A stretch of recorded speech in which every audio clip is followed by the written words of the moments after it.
बच्चों अब okay okay ठीक है ना। मैं बाद में बात करूंगा पेपर कब उसका है। तब तक आप लोग जो है टॉपिक जो हमारा आज का है मेंसुरेशन क्षेत्रमिति है। और क्षेत्रमिति में विभिन्न प्रकार की आज हम लोग जो बात करेंगे 2D। 2D का मतलब होता है टू डायमेंशनल जितनी भी आकृतियां होती हैं उनका हम लोग क्षेत्रफल निकालना सीखेंगे। सवाल कैसे आते हैं वो देखेंगे, ठीक है ना। कौन सी आकृतियां 2D। 2D मतलब द्विविमीय आकृतियां। कैसी आकृतियां? द्विविमीय आकृतियां होती हैं, है ना। उनको आज हम लोग यहाँ पे सीखेंगे, उनका क्षेत्रफल निकालना सीखेंगे और उसी क्षेत्रफल के से सवाल संबंधित जो आते हैं उनको करेंगे। कल मैंने बताया था आपको 4 भुजाओं से घिरी बंद आकृति हमारी चतुर्भुज होती है, ठीक है ना। चतुर्भुज विभिन्न प्रकार के होते हैं, ये कल मैंने बता दिया था। आयत और वर्ग होता है। इनका क्षेत्रफल, परिमाप और विकर्ण निकालना अब आपको बता दिया था। इनका सूत्र लिखा हुआ है। कल जिन्होंने क्लास अटेंड नहीं की होगी वो एक बार दोबारा आप देख सकते हैं पीडीएफ। उसके बाद हमने समांतर चतुर्भुज की बात कही और समचतुर्भुज की बात कही थी। समांतर चतुर्भुज भी ठीक आयत की तरह और समचतुर्भुज एक वर्ग की तरह होता है। इसमें आमने सामने की समांतर चतुर्भुज भुजाएं बराबर होती हैं, जबकि समचतुर्भुज में चारों भुजाएं बराबर होती हैं। इनमें मुख्यतः जो होता है फार्मूला जो आपको याद रखना है वो इसका समांतर चतुर्भुज के आधार का क्षेत्रफल जो होता है वो ये होता है। और एक चीज और रखेंगे, ध्यान रखेंगे, समचतुर्भुज हो या कोई भी चतुर्भुज हो, ठीक है ना। एक चीज इसका याद रखिए, चतुर्भुज कोई भी हो तो चतुर्भुज का क्षेत्रफल अगर उसमें विकर्ण दिया गया है, ठीक है ना, तो चतुर्भुज का क्षेत्रफल जो होता है वो विकर्ण अगर दिया गया है तो आप याद रखिए 1/2 विकर्णों का गुणनफल के बराबर होता है, ठीक है ना। चतुर्भुज कैसा भी हो, चाहे तो समांतर चतुर्भुज हो, समचतुर्भुज हो, ठीक है ना, समलम चतुर्भुज हो, कोई भी चतुर्भुज होगा तो उसका जो क्षेत्रफल है अगर विकर्ण दिया जाएगा तो इस प्रकार से हम निकाल लेंगे। आगे बात करते हैं। फिर हम बात कर रहे थे त्रिभुज की।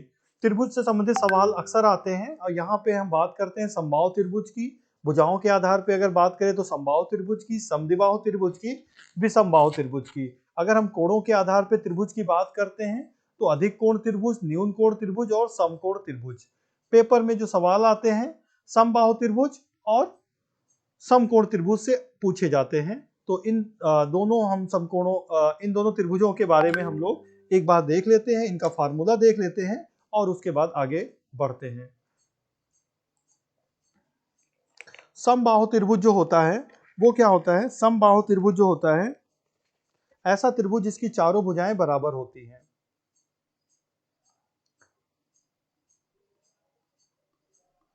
जो समबाहु त्रिभुज होता है, समबाहु त्रिभुज जो होता है ऐसा त्रिभुज जिसकी तीनों भुजाएं बराबर होती हैं, जिसकी तीनों भुजाएं बराबर होती हैं, तीनों भुजाएं बराबर होती हैं। एक चीज हमेशा याद रखिए, अगर समबाहु त्रिभुज है तो उसकी तीनों भुजाएं बराबर हैं और जब तीनों भुजाएं बराबर हैं तो उसके तीनों कोण बराबर होंगे।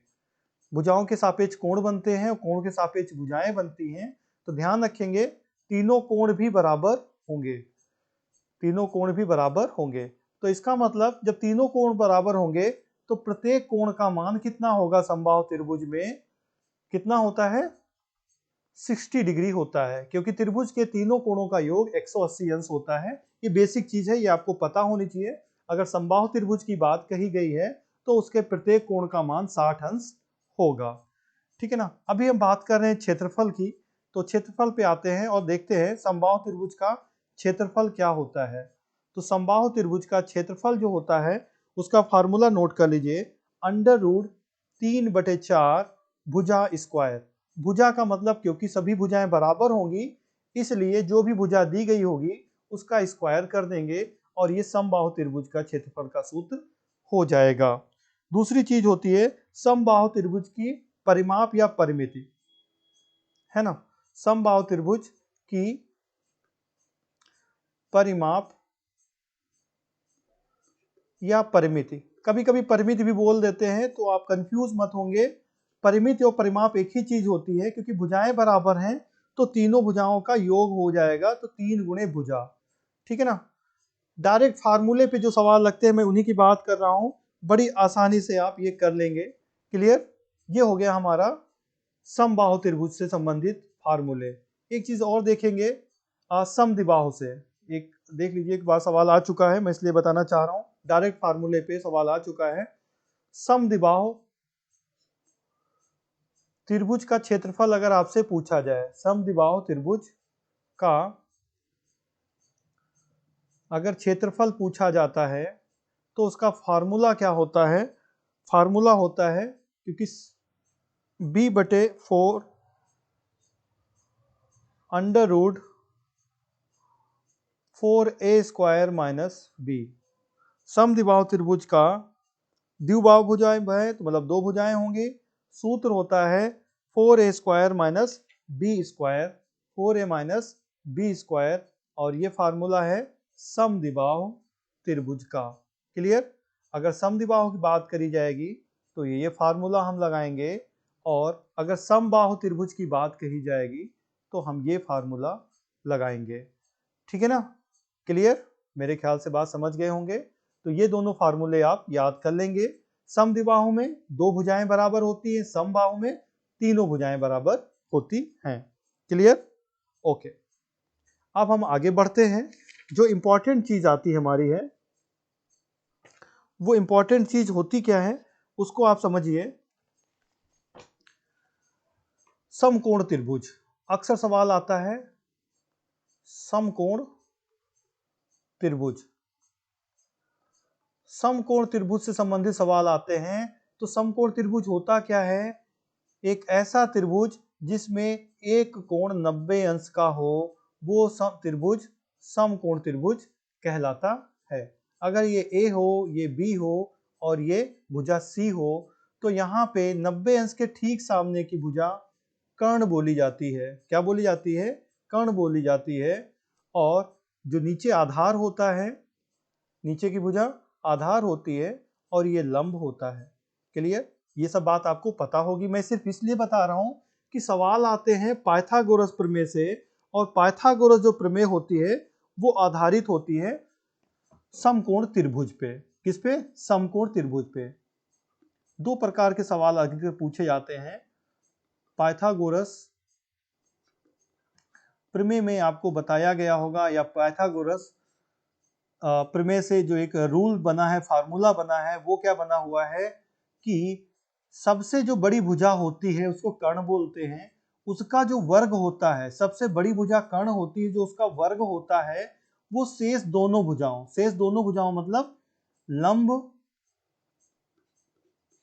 के वर्ग और आधार के वर्ग के बराबर होता है। ठीक है ना? मतलब कर्ण का जो वर्ग होगा, ये जो कर्ण भुजा होगी, इसका वर्ग कर दें और लंब का और आधार का वर्ग करके दोनों को जोड़ दें तो उसका मान कर्ण के वर्ग के बराबर होगा। मेरे ख्याल से बात आप समझ गए होंगे मैं क्या कहना चाह रहा हूं पाइथागोरस प्रमेय में। इस चीज को आप विशेष ध्यान रखेंगे। क्लियर? अब जब ये तीन भुजाएं होंगी, अब तीनों भुजाओं में कुछ ना कुछ अंतर होगा। हमेशा रखेंगे याद, जो सबसे बड़ी भुजा होगी, सबसे बड़ी भुजा जो होगी वो क्या होगी? कर्ण होगी। ये हमेशा याद रखेंगे, सबसे बड़ी भुजा जो होगी वो कर्ण होगी। क्यों सबसे बड़ी भुजा कर्ण होगी? क्योंकि इसमें सबसे बड़ा जो कोण होगा वो 90 अंश का होगा, और 90 अंश के ठीक सामने की भुजा जो होगी वो क्या होगी? कर्ण होगी। क्लियर? तो अब आप, मेरा कहने का मतलब ये है, यहाँ पे आप ये समझेंगे सवाल जो आते हैं वो पाइथागोरस त्रियक से संबंधित आते हैं। कैसे आते हैं? बोलते हैं उनको पाइथागोरस त्रियक। पाइथागोरस त्रियक, ट्रिपलेट इंग्लिश में बोलते हैं, ट्रिपलेट इंग्लिश में बोलते हैं। कभी कभी डायरेक्ट सवाल आ जाते हैं, या कभी कभी अगर आपको ये पता होगा तो सवाल को आसानी से आप कर लेंगे। ठीक है? ओके। तो तीन भुजाओं में अगर आपको त्रियक ज्ञात करना हो तो उसके लिए एक फार्मूला है, उसके लिए एक फार्मूला होता है। अगर आपको सबसे छोटी भुजा पता हो, ठीक है ना, अगर सबसे छोटी भुजा पता हो तो हम उससे त्रियक या ट्रिपलेट कैसे ज्ञात करेंगे वो समझिए जरा।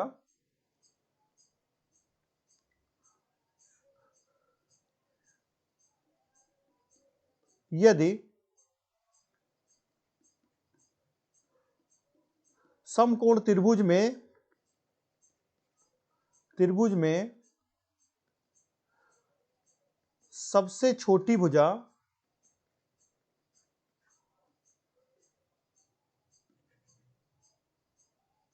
क्या हो, विषम हो, सबसे छोटी भुजा विषम हो, तो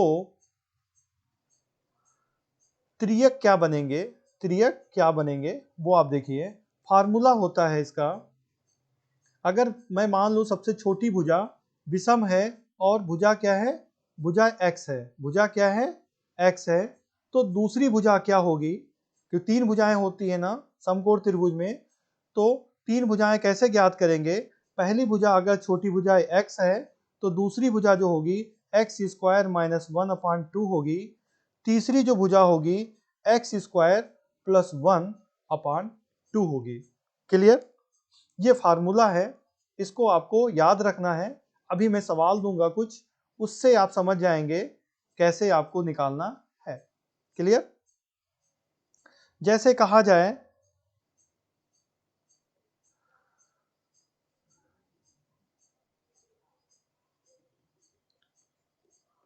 सबसे छोटी या एक समकोण त्रिभुज में सबसे छोटी भुजा, सबसे छोटी भुजा 3 हो, क्या हो, 3 हो, तो समकोण त्रिभुज की अन्य भुजाएं क्या होंगी, अन्य भुजाएं क्या होंगी, मतलब सिर्फ एक भुजा दे दी, अन्य भुजा होगी या क्या होगी, कैसे ज्ञात करेंगे वो देखिए। इसी फार्मूले में रख के सबसे छोटी भुजा x दे दी है, तो x बराबर क्या हो गया हमारा, 3 हो गया। अब 3 का यहाँ पे स्क्वायर कर देंगे, 3 का स्क्वायर तो 9 हो जाएगा, या 3 का स्क्वायर में लिख देता हूँ माइनस का 1/2 कामा 3 का स्क्वायर, x का मतलब 3, 3 का स्क्वायर प्लस 1/2। हल करता हूं नए पेज पे, तो यहाँ पे क्या था, पहली भुजा x थी, दूसरी भुजा 3 का स्क्वायर 9 थी, एक को घटा रहे थे, बटे 2 कर रहे थे, दूसरी भी भुजा में 3 का वर्ग कर रहे थे, 9 आया, एक को जोड़ रहे थे और 2 से भाग कर रहे थे। ठीक है ना, ये ट्रिपलेट हो रहा है, ठीक है ना, ट्रिपलेट। तो ट्रिपलेट क्या निकलेगा, 3, 9 से 1 गया बचा 4, 9 से 1 गया बचा 8, 8 को 2 से भाग किया 4, 9 में 1 जोड़ा 10, 10 को 2 से भाग किया 5। तो जो त्रियक भुजा निकली वो क्या निकली, 3 4 5, क्या निकली, 3 4 5। अब आप समझिए, कभी भी एक भुजा दी गई है तो हम आसानी से दो भुजाएं ज्ञात कर सकते हैं। एक चीज ये हो गई, कभी कभी आपको दे देंगे सवाल में और आपसे पूछ लेंगे इसमें कौन से पाइथागोरस त्रियक हैं या ट्रिपलेट है, तो पाइथागोरस त्रियक कैसे पहचानेंगे, उसका आसान तरीका यही है, अगर उसमें सबसे छोटी भुजा आपको विषम मिल जाए, सबसे छोटी भुजा क्या हो, विषम हो, क्या हो, सबसे छोटी भुजा अगर विषम होगी तो दो जो भुजाएं होगी उनके बीच का अंतर क्या होगा, अन्य भुजाओं के बीच का अंतर 1 होना चाहिए। अन्य भुजाओं का अंतर कितना होना चाहिए, अन्य भुजाओं का अंतर 1 होना चाहिए। कितना होगा, 1 अंतर होगा, ये पहचान है। देखिए ना 4 और 5 का अंतर कितना हो गया, 1 हो गया। ऐसे मैं कभी और एग्जाम्पल और भी लूंगा, उसको भी आप देखेंगे तो आप समझ जाएंगे मैं क्या कहना चाह रहा हूं। जैसे एग्जाम्पल मैंने लिया और मैंने आपसे कहा कि 5 अगर सबसे छोटी भुजा हो, सबसे छोटी भुजा 5 हो, सबसे छोटी भुजा क्या है, सबसे छोटी भुजा 5 है, कितनी है, ये दूसरा सवाल है। सबसे छोटी भुजा अगर 5 है तो पाइथागोरस त्रियक क्या होगा, पाइथागोरस त्रियक क्या होगा। क्लियर, तो अभी हमने आपको बताया सबसे छोटी जो भुजा हो क्या करेंगे हम, उसका वर्ग करेंगे, उसका वर्ग करेंगे, तो 5 का वर्ग करेंगे, 1 को घटा देंगे, 2 से भाग कर देंगे, 5 का वर्ग करेंगे, 1 को जोड़ेंगे, 2 से भाग कर देंगे तो देखिए तिर्यक क्या निकल के आ गया 5, पचम 25, 25 से 1 गया 24, 24 को 2 से भाग किया 12। ठीक ऐसे यहाँ पे पचम 25, 25 में 1 जोड़ा 26 और 2 से भाग किया 13। तो मैं यही आपको बताना चाह रहा था कि कभी भी अगर तिर्यक दिए जाएं, जैसे अगर ये तिर्यक दिया होता और सबसे छोटी भुजा 5 थी, विषम थी, तो देखिए जो अन्य दो भुजाएं हैं उनके बीच का अंतर कितना आया, अंतर कितना है, 1 है। तो हमेशा याद रखेंगे अगर सबसे छोटी भुजा जो भी होगी अगर विषम होगी तो उसके बीच का अंतर 1 होना चाहिए। अब अगर सम होता, अगर आपका प्रश्न भी दिमाग में आ रहा होगा सर अगर छोटी संख्या सबसे छोटी भुजा सम हो तब क्या होगा, उसके लिए फार्मूला थोड़ा सा अलग है, उसको भी लिखिए। सबसे छोटी भुजा सम हो तो पाइथागोरस तिर्यक बराबर, पाइथागोरस तिर्यक जो होगा वो क्या होगा, सबसे छोटी भुजा अगर मैं x मान लूं तो फार्मूला इसका होता है x स्क्वायर माइनस 4/4, यहां पे 4 हो गया, x स्क्वायर प्लस 4/4। कोई दिक्कत, मेरे ख्याल से कोई दिक्कत आपको नहीं होनी चाहिए। अब एक संख्या हमने ले लिया, सबसे छोटी संख्या ले ली मैंने 4, कितनी ले ली, 4। अगर सबसे छोटी भुजा 4 हो तो इस फार्मूले में रख के देखते हैं तिर्यक क्या इसके निकलेंगे। सबसे छोटी भुजा 4 हो तो तिर्यक क्या होंगे, क्लियर। अब तिर्यक निकालते हैं, सबसे छोटी x बराबर 4 है, हमने 4 रख दिया, यहाँ पे 4 का वर्ग करेंगे और 4 को घटा देंगे बटे 4 करेंगे, यहाँ पे 4 का वर्ग करेंगे, 4 को जोड़ेंगे और 4 से भाग कर देंगे। हल हमारा क्या हो जाएगा 4, 4 चक्कू 16, 16 से 4 जाएगा बचेगा 12, 12 बटे 4, क्लियर। 4 चक्कू 16, 16 में 4 जोड़ेंगे 20, 20 को 4 से भाग करेंगे, 20 को 4 से भाग करेंगे, उत्तर क्या आ जाएगा, ये आ गया 3 और ये आ गया 5, 4 3 5। अब यहाँ पे 3 4 5 देखिए छोटी भुजा तो यहाँ पे सम हमने माना था लेकिन सबसे छोटी भुजा 3 निकल के आ गई, तो इस वजह से ये हमारा विषम हो जाएगा, तो ये विषम वाले फार्मूले से लग जाता, क्लियर। आप ऐसे करेंगे। तो अभी हम आपको कुछ लिखा रहे हैं जो जिनके तिर्यक हमें पता करने होंगे या पता हम कर लेंगे क्या क्या होंगे। जैसे लेते हैं हम संख्या 8, क्या ले रहे हैं, या हम 10 ले लेते हैं, क्या ले लेते हैं, 8 ले लेते हैं। तो 8 अगर यहाँ होगा तो यहाँ पे क्या हो जाएगा, 8 का स्क्वायर हो जाएगा, 8 का 4 लिया था, 6 लीजिए, कितना लेते हैं, 6 लेते हैं, कितना, 6 लेते हैं। तो यहाँ पे क्या होगा, 6 का स्क्वायर होगा और 6 का जब स्क्वायर हो जाएगा और उसमें से 4 को घटाएंगे बटे 4 करेंगे, 6 का स्क्वायर करेंगे उसमें 4 जोड़ेंगे बटे 4 करेंगे तो 6 हो गया, और 6 का जब स्क्वायर करेंगे 36 हो जाएगा, 36 माइनस 4 बटे 4, 6 छाक 36 प्लस 4 बटे 4। अब हल करेंगे, ये पहला तो 6 आ गया, 36 से 4 को घटाया 32 बटे 4 आ गया और ये 40 बटे 4 हो गया, तो चारों 32 हो गया और 4 दहम 40 हो गया, तो क्या आ गया 6 8 और 10। ये हमारे ट्रिपलेट क्या बन गए, ये हमारे सम के बन गए। ये ट्रिपलेट क्या है, सम संख्या का ट्रिपलेट है, सबसे छोटी संख्या 6 आ गई। तो इसमें आप ध्यान रखेंगे, जैसे मैं वहां पे कह रहा था आपसे कि अगर सबसे छोटी संख्या विषम है तो अंतर 1 आएगा, लेकिन अगर सबसे छोटी संख्या सम होगी तो जो विषम का अंतर आएगा, अन्य दो संख्याओं का जो अंतर आएगा वो अंतर 2 आएगा या 4 आएगा, कितना आएगा, 2 आएगा या 4 आएगा, कितना, 2 आएगा या 4 आएगा। तो अगर संख्याओं के बीच में संख्या सबसे छोटी सम है तो अन्य दो संख्याओं में अंतर 4 का या 2 का होगा, संख्या अगर विषम है तो अंतर हमेशा 1 आएगा। अब हम एक सवाल लेते हैं और फिर आपको बताते हैं कि ये कहाँ कहाँ पे सवाल पूछा जाता है और क्या क्या सवाल आ सकते हैं इसे, मतलब ये कहाँ कहाँ हमारी मदद कर सकता है। क्लियर?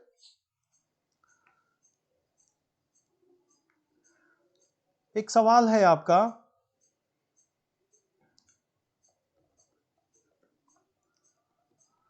उस आयत की परिमाप ज्ञात कीजिए, ज्ञात कीजिए जिसकी एक भुजा, जिसकी एक भुजा 12 सेंटीमीटर तथा विकर्ण 13 सेंटीमीटर हो, विकर्ण 13 सेंटीमीटर हो। ये सवाल आया था एग्जाम में। अब बच्चे इसको जब लगाएंगे तो कितना टाइम लगाएंगे, गणित उसी का मतलब है, और मैं वही बताना चाह रहा हूँ कम समय में सवाल को कैसे हमें सॉल्व करना होगा। ठीक है ना? तो मैं एक आयत बनाता हूँ, मैं एक आयत लेता हूँ और ये मैंने आयत बना दिया। अब इस आयत में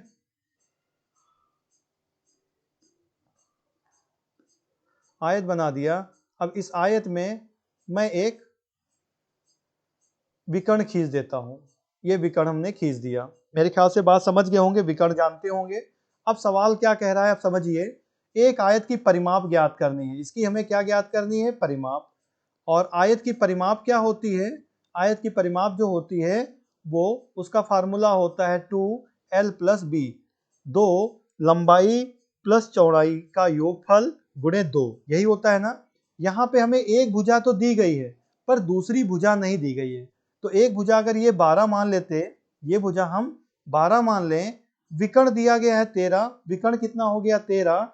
ये वाली भुजा आपसे पूछी गई। तो ध्यान से देखिए, ये आकृति कुछ इसी प्रकार से तो बन गई हमारी।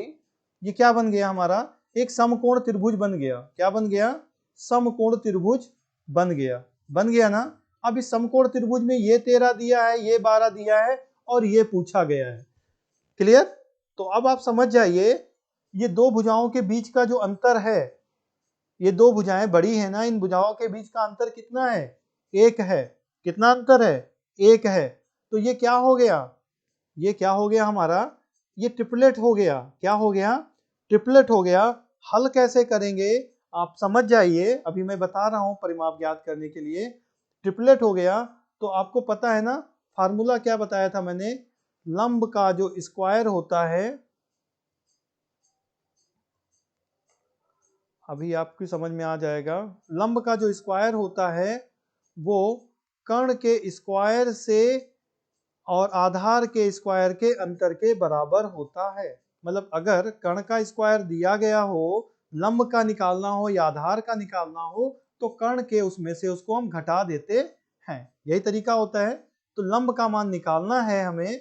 कर्ण का मान दिया गया है 13, तो 13 का स्क्वायर माइनस 12 का स्क्वायर, हल करेंगे तो 13 का वर्ग हो गया 169, 12 का वर्ग हो गया 144, हल किया तो आ गया 25।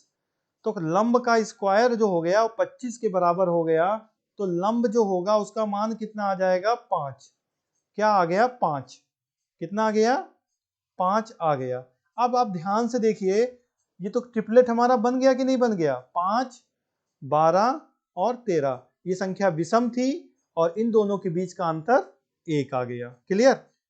तो अब जब ट्रिपलेट आपको याद हो जाएंगे, ठीक है ना, तब ये सवाल मुंह जवानी लग जाता, तुरंत ही आपको ये कुछ करने की जरूरत नहीं होती जो अभी ये सब हमने यहाँ पे किया है। आप सीधे समझ जाते, अगर कर्ण 12 है, एक भुजा 12, कर्ण 13 है, एक भुजा 12 है, तो दूसरी भुजा 5 होगी होगी। क्यों होगी? क्योंकि ये ट्रिपलेट होता है और ट्रिपलेट में ये अभी हमने आपको तरीका बता दिया था। तो जब एक भुजा पता चल जाती, इसका मान 5 आ जाता, तो परिमाप कैसे निकलती ये आपको पता है।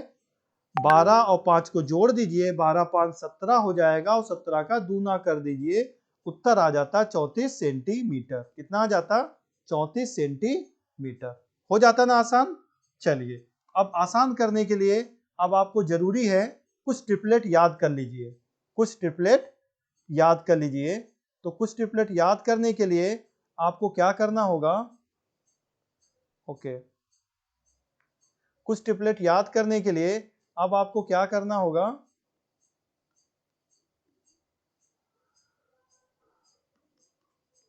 मैं यहाँ पे कुछ ट्रिपलेट नोट कर रहा हूं, उनको रट डालिए बिल्कुल, ठीक है ना, और इंपॉर्टेंट होते हैं।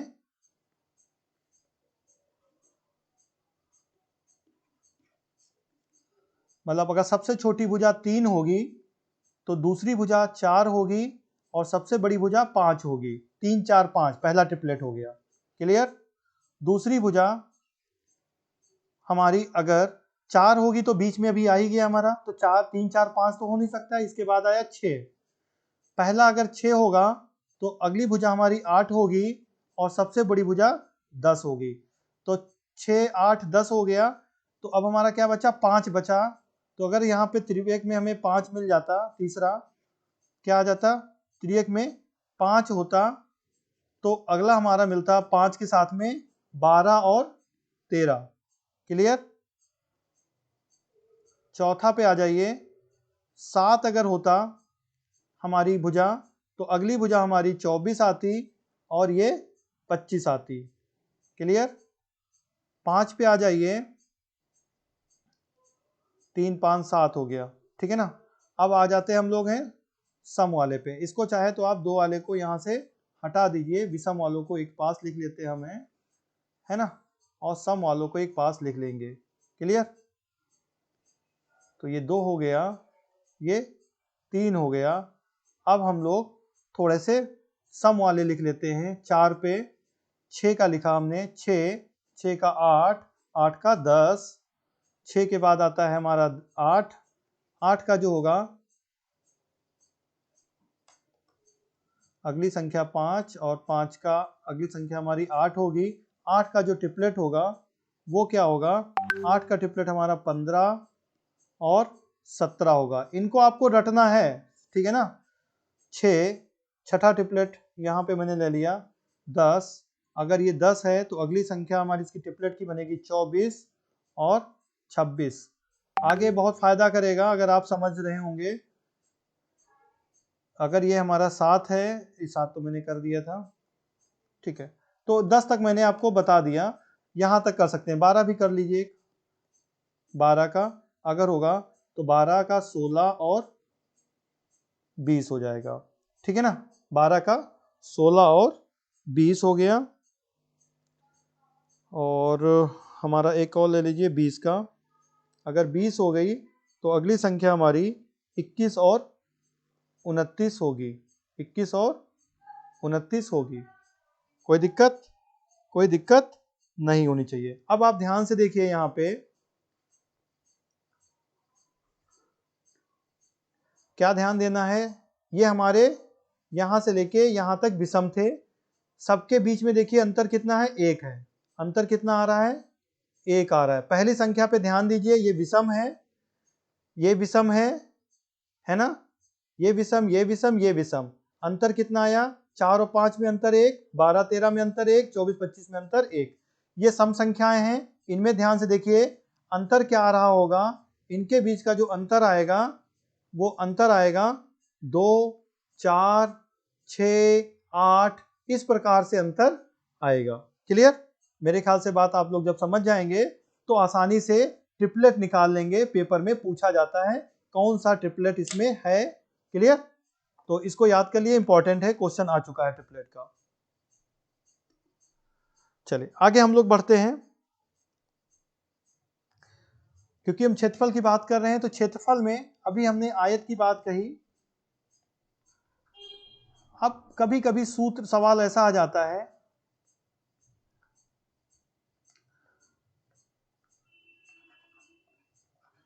किसी आयत की एक भुजा, किसी आयत की एक भुजा में 20% की वृद्धि तथा दूसरी भुजा में 10% की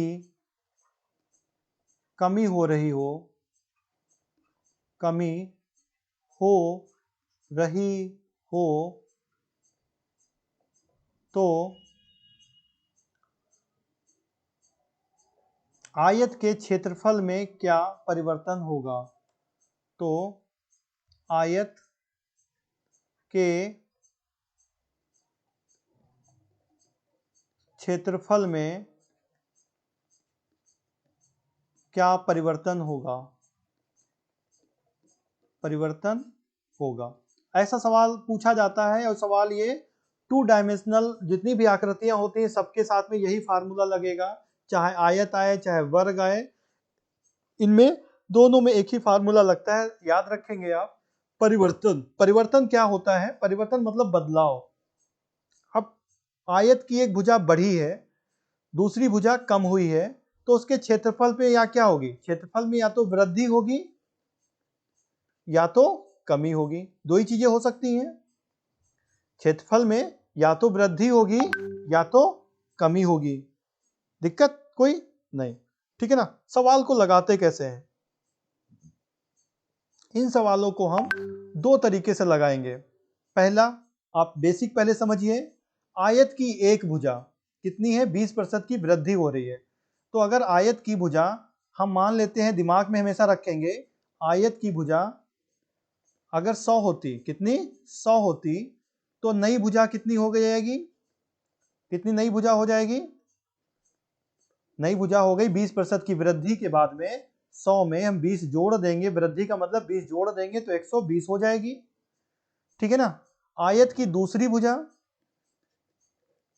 अभी आप समझिए बेसिक, फिर मैं अभी ट्रिक बताता हूं। आयत की दूसरी भुजा, दूसरी भुजा भी पहले 100 होगी, अब नई भुजा क्या हो जाएगी? आयत की दूसरी नई भुजा क्या हो जाएगी? ठीक है ना। अब यहां पे क्या हो रही है? 10% की कमी हो रही है। क्लियर? जब 10% की कमी हो रही है तो 100 से हम 10 को कम कर देंगे, तब कितना आ गया? 90। अब पूछा गया क्षेत्रफल में परिवर्तन, क्षेत्रफल में परिवर्तन, यही तो पूछा गया है ना। तो परिवर्तन तो तब पता चलेगा ना जब पहले वाला हमें पता होगा। तो पहले लंबाई कितनी थी? एक भुजा हमारी 100 थी, चौड़ाई कितनी थी? 100 थी, तो क्षेत्रफल कितना रहा? क्षेत्रफल बराबर क्या हो गया? 100 गुणे 100 बराबर 10,000। कोई दिक्कत? ये हमारा हो गया पहले का। अब नया क्षेत्रफल क्या हो जाएगा? इस आयत का नया क्षेत्रफल क्या हो जाएगा? अब भुजाएं बदल गई हैं तो क्षेत्रफल भी बदलेगा। लंबाई अब कितनी हो गई? मान लेते हैं 120, है ना। तो दूसरी भुजा चौड़ाई कितनी हो गई? अब 90 हो गई। क्लियर? तो 120 और 90 हो गया 108, और ये दो जीरो हमारे लग गए। तो पहले 10,000 था, अब 10,008 हो गया। कितना हो गया? 10,008।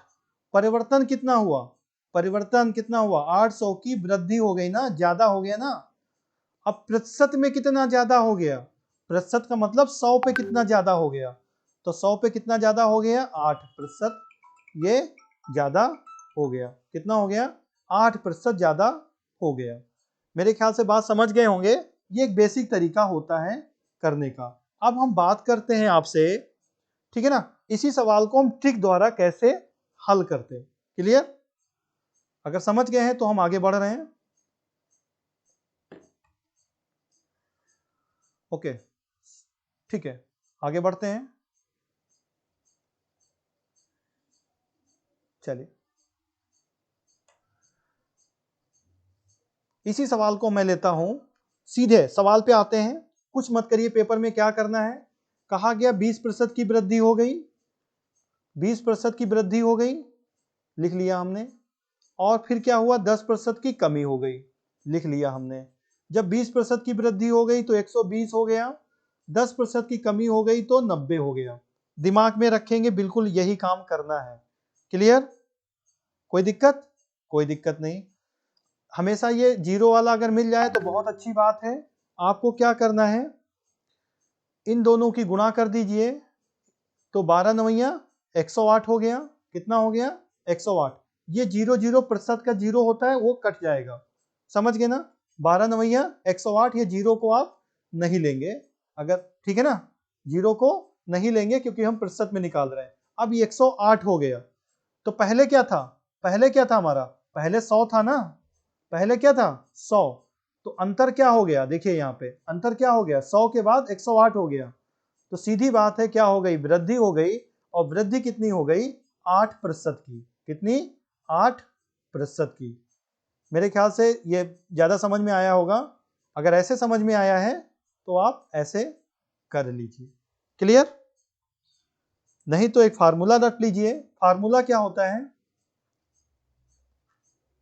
वृद्धि या कमी बराबर x प्लस वाई।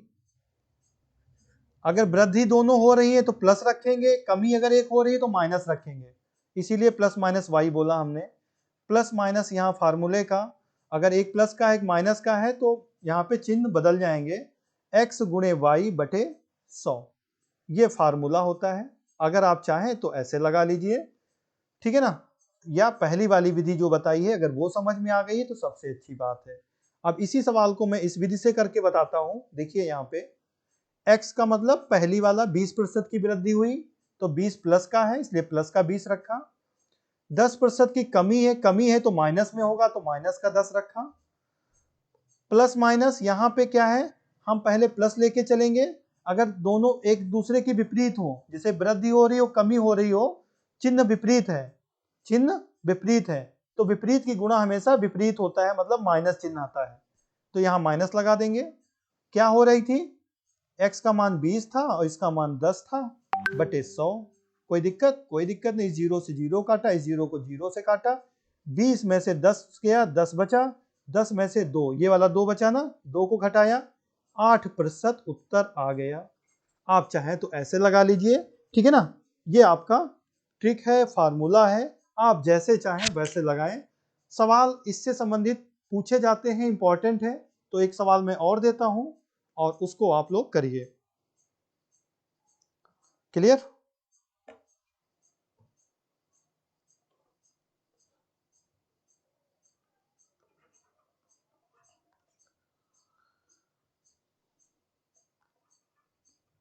किसी आयताकार मैदान, किसी आयताकार मैदान की लंबाई में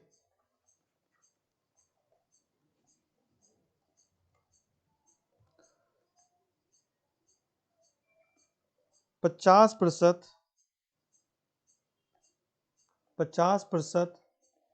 कमी तथा 80% तथा चौड़ाई में 80% वृद्धि हो जाती हो तो उसके क्षेत्रफल में क्या परिवर्तन होगा? उसके क्षेत्रफल में परिवर्तन क्या होगा? क्लियर? परिवर्तन क्या होगा?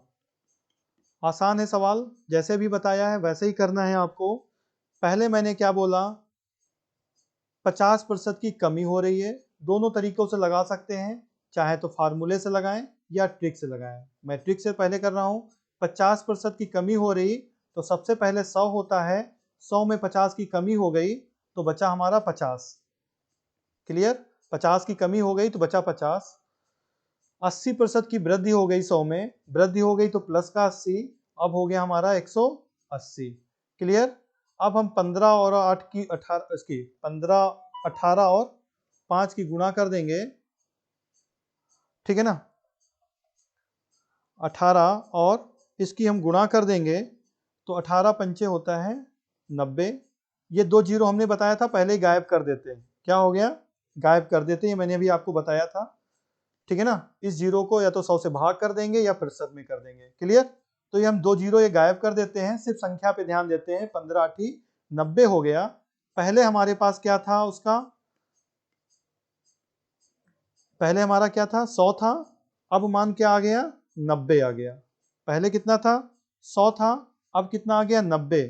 तो उत्तर क्या हो गया, कमी हो रही ना, क्या हो गई, कमी तो हो रही है। पहले 100 था अब कम हो गया, कितना कम हो गया 10 कम हो गया, 10% की कमी हो गई, आंसर हो गया। मेरे ख्याल से बात समझ में आ गई होगी। अगर नहीं आई है तो आप क्या करेंगे, आप परेशान नहीं होंगे, आपको फार्मूला जो बताया है उस फार्मूले पे आएंगे। फार्मूले में हमने बताया है प्रतिशत वृद्धि ऑब्लिक कमी, वृद्धि हो रही है कमी हो रही है पता नहीं है। फार्मूला क्या बताया, अगर पहला माइनस का है तो पहले माइनस का चिन्ह लगाएंगे 50, फिर क्या हो रहा है प्लस का वृद्धि हो रहा है, तो 50 80 हो गया। दोनों विपरीत चिन्ह है तो माइनस का उत्तर आएगा, 50 गुणे 80 आ जाएगा बटे 100 हो जाएगा। ये फार्मूला भी हमने पीछे आपको बताया हुआ है, ये देखिए फार्मूले में हमने मान रखा हुआ है, ठीक है ना। अब यहाँ पे इस 2 जीरो हमेशा इस जीरो से जीरो कट जाते हैं, तो ये माइनस का 50 ये प्लस का 80, तो बचेगा यहाँ पे प्लस का 30, 80 से 50 घट जाएगा 30 बचेगा, माइनस का यहाँ पे 5 8 40। ओके सॉरी, यहाँ पे देखिए पहले कमी हो रही थी तो ये माइनस का था और फिर वृद्धि हो रही थी, तो माइनस माइनस यहाँ पे प्लस हो जाएगा, क्या हो जाएगा प्लस, नहीं ठीक है सॉरी, ओके ठीक है ना। तो यहाँ पे क्या आ गया, ये 30 आ गया ये 40 आ गया। अब 40 से 30 को हम घटा देंगे तो बचेगा 10, 10 बचेगा कैसे, 10 बचेगा माइनस का, तो जो 10 बचा वही तो हमारा कमी है, जो माइनस का बचेगा इसका मतलब कमी है, तो 10% की कमी हो रही है, क्या हो रही है 10% की कमी हो रही है। मेरे ख्याल से अब ऐसे समझ में आया हो तो आप ऐसे करेंगे, पेपर में आप कंफ्यूज नहीं होंगे, पेपर में जैसे आपकी समझ में आता है वैसे आप सवाल को कर लेंगे। ऐसे सवाल अगर आते हैं तो कोई सवाल आपका छूटना नहीं चाहिए, ठीक है ना। एक ये भी तरीका होता है। आगे बढ़े हम लोग, अगर समझ में आ रहा है तो मैं आगे बढ़ रहा हूं, क्योंकि कोर्स काफी ज़्यादा है तो मुझे कवर भी करना है।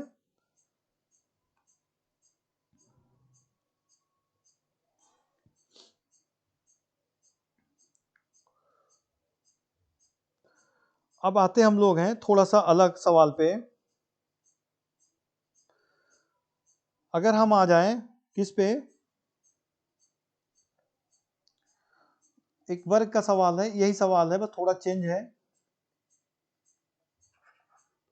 किसी वर्ग की प्रत्येक भुजा में 10% की वृद्धि कर दी जाए तो उसके क्षेत्रफल में कितनी वृद्धि होगी, तो उसके क्षेत्रफल में वृद्धि कितनी होगी। ये सवाल है, हल कैसे करना है जैसे पहले मैंने बताया है ठीक वैसे ही इसको हल करना है। आप चाहे तो फार्मूले से कर लीजिए या ट्रिक से कर लीजिए, क्लियर। याद रखेंगे क्षेत्रफल की बात हो रही है तो क्षेत्रफल में वर्ग का क्षेत्रफल क्या होता है, वर्ग का जो क्षेत्रफल होता है क्या होता है भुजा स्क्वायर होता है, क्या होता है भुजा स्क्वायर। भुजा कितनी थी यहाँ पे, हम हमेशा 100 मानते हैं पहले, और 100 भुजा से अब कितना हो गया 110 हो गया, कितना हो गया 110 हो गया। तो अब 110 का क्या कर देंगे हम, 110 का हम स्क्वायर कर देंगे तो 11 ग्राम हो जाएगा 121, 11 ग्राम 121, और ये 2 जीरो आगे लग जाएंगे, और ये जो जीरो जो होते हैं या बटे में 100 कर दीजिए, जो भी फार्मूला हमने बताया था, ठीक है ना, उसमें हम क्या करते हैं डबल जीरो दोनों होते हैं इनको हटा देते हैं, तो हम दोनों जीरो हटा देंगे तो कितना आ जाएगा, कितना आ गया 121। तो पहले 100 था, अब कितना हो गया?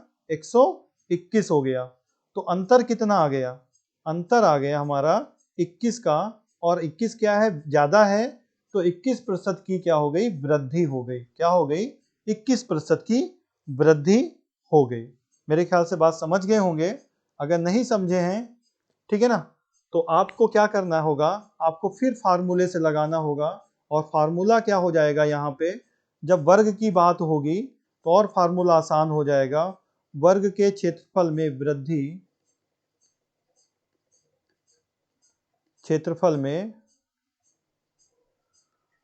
वृद्धि या कमी, कुछ भी दिया हो, बराबर होगा एक्स स्क्वायर, क्योंकि दोनों की गुणा होती है। एक्स स्क्वायर, सॉरी 2x, वृद्धि हो रही है दोनों में ना, तो क्या होगा? 2x, और यहाँ पे प्लस का एक्स स्क्वायर बटे 100, एक्स स्क्वायर बटे 100, ये आपका बन जाएगा। तो यहाँ पे कितना था हमारा?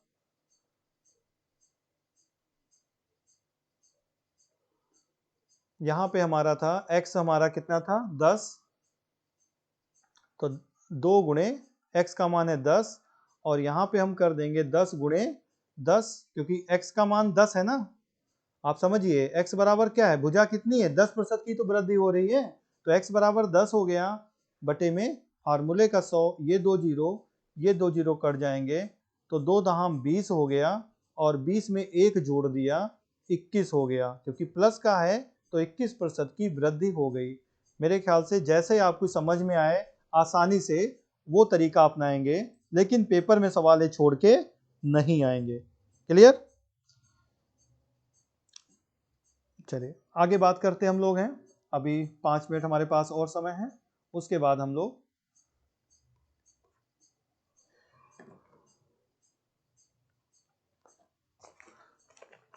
फिर बात करते हैं।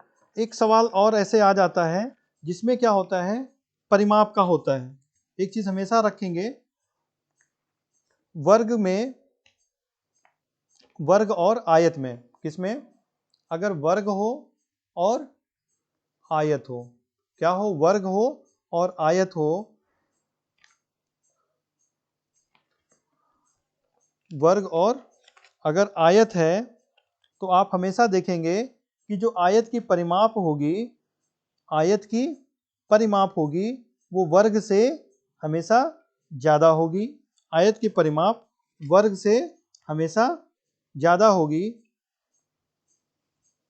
यदि किसी आयत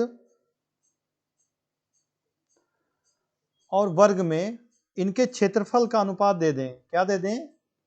आयत और वर्ग में क्षेत्रफल का अनुपात दे दें, जैसे वर्ग और आयत में 1:2 है, क्षेत्रफल क्या है? 1:2 है, तो उनकी परिमाप में क्या अनुपात होगा? कभी ऐसे दे दें, ठीक है ना, क्षेत्रफल में किसी वर्ग और आयत के क्षेत्रफल में 1:2 का संबंध है, तो उनकी परिमाप में क्या संबंध होगा?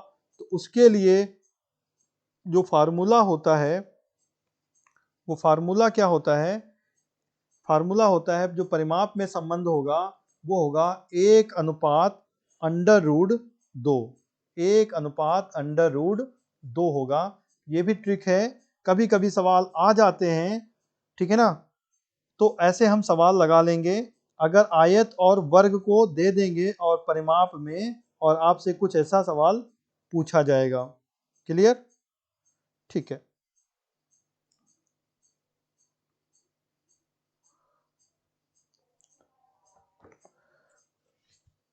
लंबाई चौड़ाई में हमने आपको बता दिया है। एक चीज और देखिए, कभी कभी क्या होता है, कुछ इस प्रकार से सवाल आ जाता है,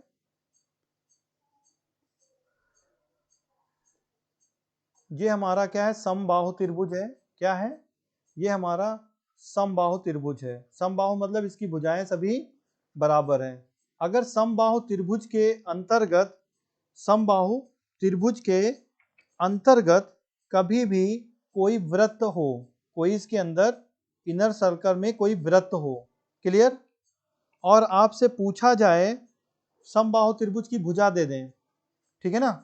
भुजा अगर इसकी ए हो, समबाहु त्रिभुज की भुजा क्या हो, ए हो, और इसकी त्रिज्या जो हो वो क्या हो, आर हो। क्या हो, आर हो। क्लियर। इसके अंदर जो वृत्त है, वृत्त की त्रिज्या क्या हो, वृत्त की त्रिज्या जो हो वो क्या हो, आर हो।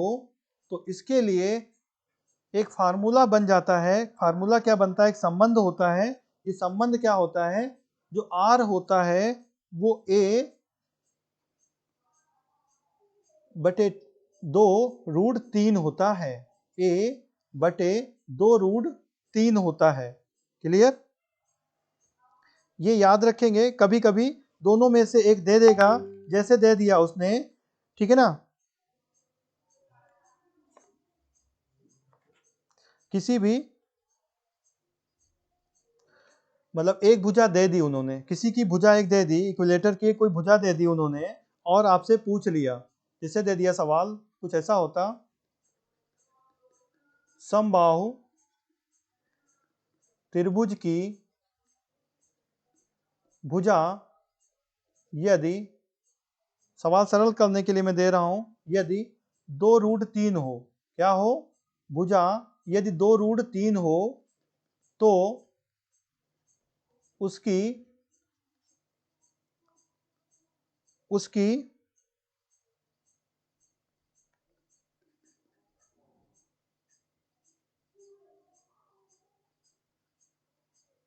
उसकी त्रिज्या, या उस वृत्त की त्रिज्या क्या होगी, उसकी त्रिज्या ना करके लिख दीजिए, उस वृत्त की त्रिज्या, उस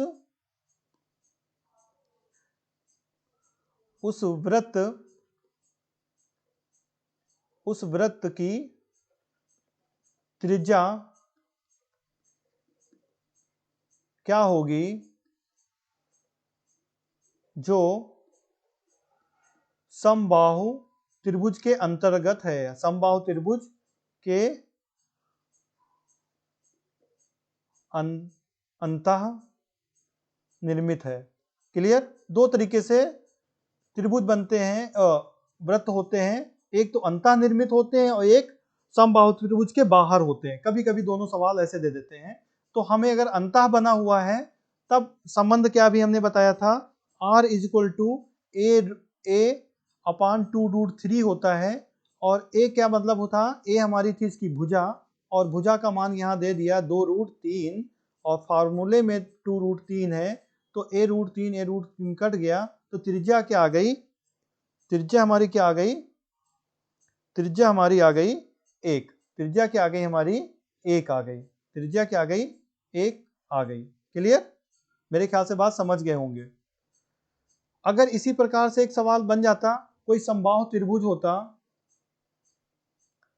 ये समबाहु त्रिभुज है, थोड़ा सा छोटा है लेकिन आप मान लीजिए समबाहु त्रिभुज है, और इसके चारों तरफ एक वृत्त बना हुआ है, मतलब इसके बाहर वृत्त है, इसको परिकेंद्र वृत्त बोलते हैं। क्या बोलते हैं, समबाहु त्रिभुज के परिकेंद्र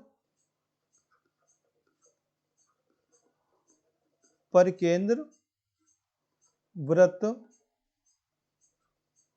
अगर समबाहु त्रिभुज के परिकेंद्र वृत्त है, तब यहां पे भुजा, समबाहु त्रिभुज है तो भुजा सबकी बराबर होगी, भुजा भी हमें ए ही मान लिया, भुजा हमने ए मान लिया, और ये जो त्रिज्या थी यहां से यहां तक की, ये हमने आर मान ली।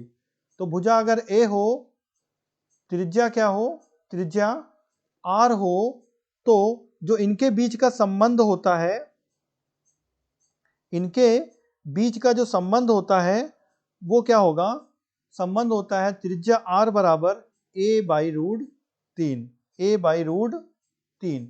ये फार्मूला होता है अगर परिकेंद्र कोई वृत्त है तो, परिकेंद्र कोई वृत्त है तो ये फार्मूला हम लगाएंगे। अंतः वृत्त होगा तो फार्मूला हमारा क्या लगेगा, a/2√3। दोनों में बस यही अंतर है। तो ये चीज का ध्यान रखेंगे, कोई ऐसा सवाल अगर आ जाएगा, ठीक है ना, वहां पे अगर भुजा का मान दे देंगे या त्रिज्या का मान दे दें और दूसरी चीज का मान पूछेंगे, तो हम सवाल को हल कर लेंगे। ठीक है ना। तो इस प्रकार से इससे संबंधित जितने भी सवाल थे मैंने आपको बता दिए हैं। और इसके बाद में क्षेत्रफल संबंधी जो होगा हमारा, त्रिविमीय आकृतियां होंगी, उनको हम लोग बाद में हल करेंगे, बाद में करेंगे, ठीक है ना। मेरे ख्याल से बात आपकी समझ में आ गई होगी, अगर आ गई है तो अच्छी बात है।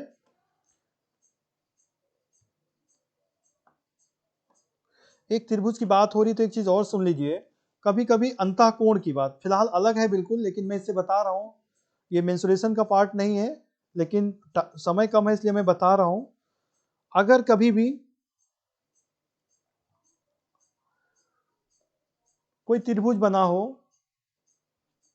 किसी भी प्रकार का, मान लेते हैं ये त्रिभुज है, ये त्रिभुज बना हुआ है, तो त्रिभुज के ये अंतःकोण होते हैं, क्या होते हैं, ये अंतःकोण हो गया, ठीक है ना। और इसी रेखा के साथ हम जो अलग से बना देंगे, ये हमारा क्या होता है, बाह्य कोण होता है। क्या होता है, बाह्य कोण होता है। ये बात आप लोग जानते होंगे।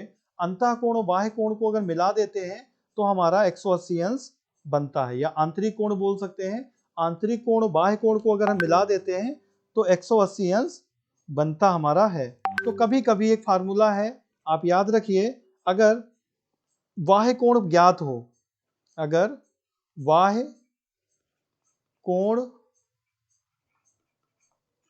ज्ञात हो या आंतरिक कोण भी ज्ञात हो, बाह्य कोण ज्ञात हो ऑब्लिक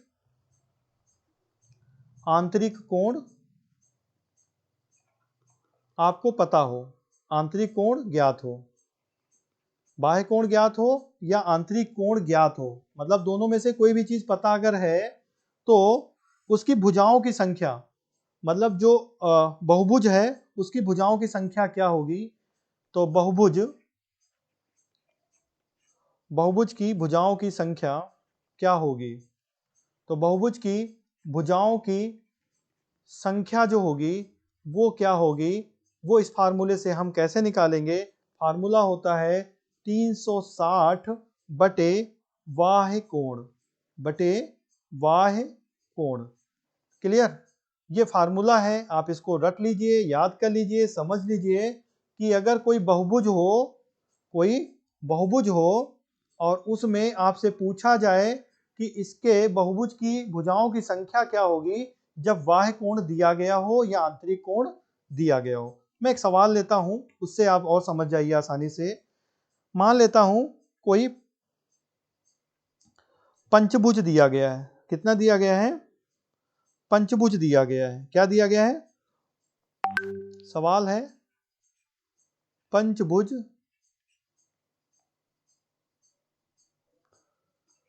के